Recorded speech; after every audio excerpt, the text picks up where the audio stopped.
All right, let's bring in Congressman Dan Crenshaw. Congressman, look, we're all glad that Brittney Griner is home and home safely, but she kneeled for the national anthem in the past. What do you want to hear from her now that she's returned? Well, look, she doesn't owe us an explanation necessarily. I'm glad she's home. All right, she's in Houston. Obviously, we share that hometown.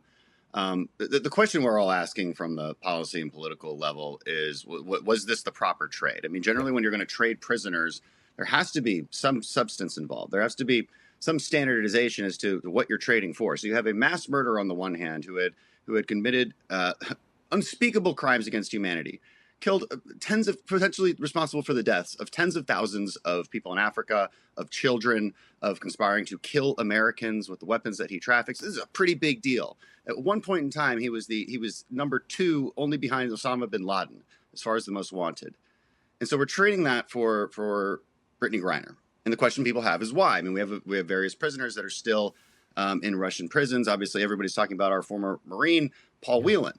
Why wasn't he prioritized as a servant of the country? And if you're, why isn't that more of an equal kind of trade, right? This is the question people are rightfully asking. And what kind of thought went into this? Was it an either or situation? Did you get the chance to choose?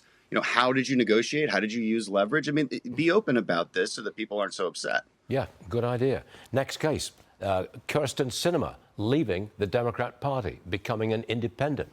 Congressman, that's quite a shake-up in the Senate. What are the implications? Well, I'm not sure that there's huge implications. It doesn't change the Republicans' abilities in the Senate. It doesn't change our committee status or the numbers or anything really. She obviously still caucuses mostly with Democrats. She is an independent thinker. I think that's a good affiliation for her. I think she's doing it so that she can avoid a serious primary. So it's smart on her part as her election comes up in 2024. I think that's all there is to it. I don't know her personally. She has appeared to be an actual independent, which you can appreciate the honesty behind that. But I think it's intelligent for her to avoid a primary. Does it make Joe Manchin more important, more powerful? I don't think so necessarily, because it's just about numbers. It's about numbers. The dynamics are going to be changed anyway because Republicans control the House now. So we don't rely on those 2 senators as much as we did before to stop all of the craziness that the left wants to bring. Got it. Congressman, always a pleasure. Thanks very much for being with us this morning. Much appreciated, sir. Of course. Yes, sir.